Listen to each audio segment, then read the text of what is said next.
Hi everyone. So this is part 2 of the suitcase evacuate bag series that I want to do. So please watch the introduction, and that will give you some context of why I wanted to do this. Really, please do watch that introduction because it'll give you a base value as to why I thought this was it's a good idea to speak about this. So I am basing this on a 30-minute evacuation period. Now, it could be smaller. Obviously, if there is a natural disaster that has already started, if the building is on fire or something, then you might not be even able to, pick up the bag or pick up your things and go. You might just have to evacuate totally sort of unprepared, But I am hoping that, if the worst has come to the worst, that you do have at least 15 to 30 minutes to get your stuff, get the people, and get out of the danger zone. So, first of all, I've made a list of 10 things that I strongly recommend should be included in your evacuate bag. First of all, number one is hygiene. Okay, if you have 15 to 30 minutes, use the bathroom. Okay, if your child needs to go to the bathroom, get them in the bathroom. Use the bathroom. If possible, get a shower. Get your toothbrush, razor, soap together in a bag, your wash bag, and get that with you. Why? Well, because you don't know if you will have access to a shower room, a proper bathroom facilities. You might just be using porta cabins for a couple of days. You might just have to make do with a lot of public bathrooms. You might not have access to public showers. So take the opportunity to keep yourself clean, because that will have a strong, major bearing on your mental and physical being. So it will keep you mentally happy that you are clean, and physically, you are clean for any infection or anything like that. If you have any cuts, if you have cuts on your skin, cover them up. That's part of hygiene, because you don't want any dirt or anything getting into those cuts. Get yourself washed. So hygiene is very important, and if you are away from your home, then then hygiene becomes even more so important. A lot of people can say, oh, I can rough it. Honestly, it's not going to be a good thing to rough it. And if you are put into a public area with beds on the floor, and you have excessive odor because you have not been washing, that is going to create a lot of friction amongst other people. So, and this is sort of human nature, okay? There's nothing I can do about that. So, for your mental fitness and your physical fitness, always aim to have the hygiene base covered. So, either in your evacuate bag have a permanent wash bag, or have space and weight allocation for your regular wash bag. Now, when I travel, I always take my wash bag with me, and even at home, my wash bag hangs on a hook near the bathroom, near the sink, and I keep everything in there. So if I need to, worst case scenario, God forbid, I need to evacuate, I will just grab the wash bag and go, and everything is in there. So you can either take that philosophy, or you can have a spare wash bag. You will definitely need a wash bag for your children. A baby or a 2-year-old or 3-year-old, you need to keep them clean. Okay, a disabled person, you need to, you have to. I'm disabled. You have to keep yourself clean.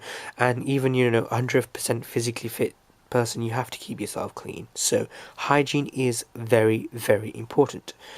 Have the hygiene base covered. Number one. Okay, number two. Medicine. In a disaster, getting hold of the appropriate medicine that you need, that is important to you, is and can be very, very difficult. I know that because I have a number of medical conditions which require a catalogue of medicines and specialist type of medicines, IV drips. That I cannot just walk into a pharmacy and say, "Hi, been an emergency. I need this off your shelf," because I will either get told, A, go to a doctor, get a new prescription. B, we don't know you. C, we probably don't have that in stock because I might not be able to get to my regular pharmacist, or I might not be relocated to my regular pharmacist. I might not be anywhere near my regular doctor. So speak to your doctor if you have specialist medicine and ask them if they can give you a 1 month supply. And a lot of the time, doctors, they do that. They accept that. Just tell them, you want to be prepared, or you're traveling, or you think it's appropriate for you to have a 1 month supply as a spare, and then cycle that supply, through the regular. So don't let it expire. So you don't waste the medicine. You understand? So have a 1 month supply. So in my suitcase, the suitcase I travel with, I already have a 1 month supply of my medicine, and I cycle that through. So have a 1 month supply. Now, secondly, if you have a family member whom unfortunately is in the same position or predicament, or a child who has to have specialist medicine, again, allocate medicine for them. Have a 1 month supply, because sometimes, and the reason I say 1 month, because sometimes medicine soils, or it can degrade in excessive heat or excessive cold. So it's nice to have a little bit extra.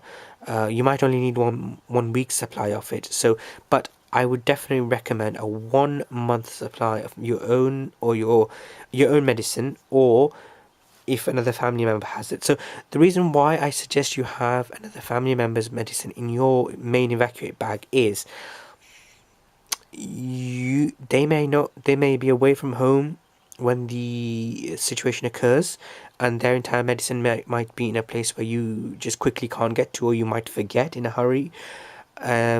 Or they may just have run out, and it might be the day that they have applied for new medicine, but because of the flood or the fire, there's no way they can go back into that area, or because of any type of gas leak, or some sort of where the police and the fire and the ambulance have cordoned off a big area, and your doctor happens to be in that area.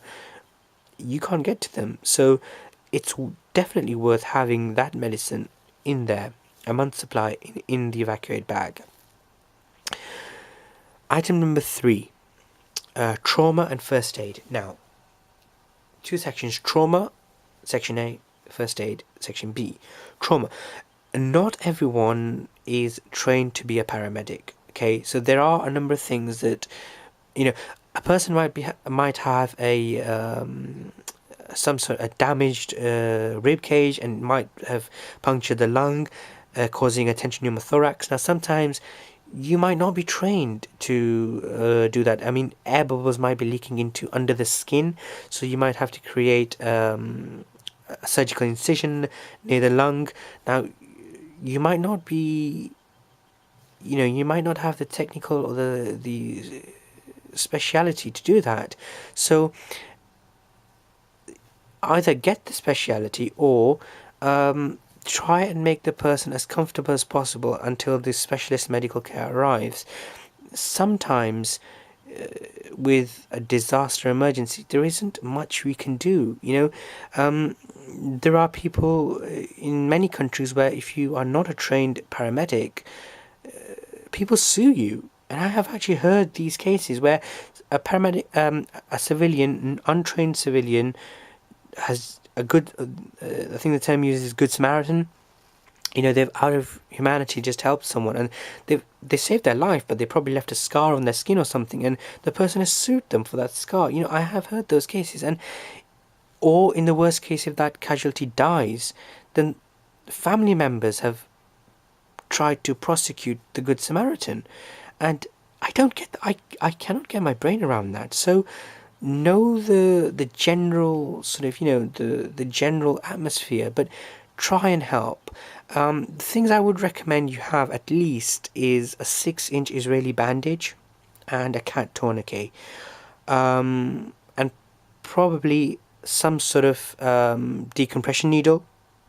Learn how to use it. They do classes on them. There's a lot of YouTube videos, but also there are approved classes where you can, as a civilian, go and learn to use a decompression needle. It's worth doing. It might save a life. But some people are a bit squeamish about doing that. So if you are one of those people, there's nothing wrong with that. It's just don't. There's nothing we can do, unfortunately. But try and make that person as comfortable as possible.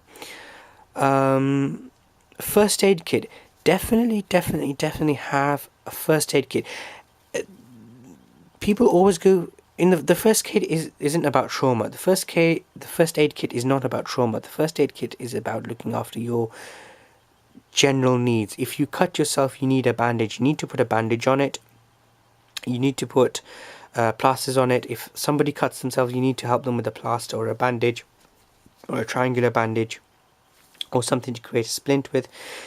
Those general, what sometimes people call a boo-boo kit, that is a very important aspect. Do not, under any circumstances, fall into the trap when people say, "Oh, it's just a booby kit. You don't need plasters. Grow up." No, that is the wrong attitude. Because if you are in a temperate climate, or any climate where you can be immunocompromised just from a scar or a cut, then that becomes a major trauma. But you could have stopped that by putting a plaster and sealing it. So it is really important. And secondly, it is very important for morale. You must be able, in an emergency, to use basic first aid stuff like plasters, like a bandage, just to look after yourself or the people around you or someone that you happen across.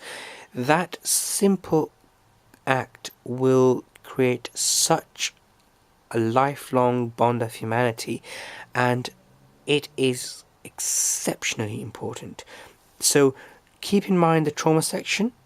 So if you're a paramedic, then obviously you can help or get some training to do some basic trauma medicine, like helping in tension pneumothorax. Learn how to, if someone has been stabbed or shot, learn how to bleeding control, learn how to control their bleeding, how to apply a Israeli bandage, how to or when to, and the proper procedure to apply a cat tourniquet. That will save lives. When people are sort of bleeding out, you need to be able to help them. And whether you can, there are things you can do. Best thing you can do is seriously go and attend a trauma first aid kit course, and that will help a lot. Okay, so that covers the medical side, and I will carry on further videos. Okay, thank you very much. Bye.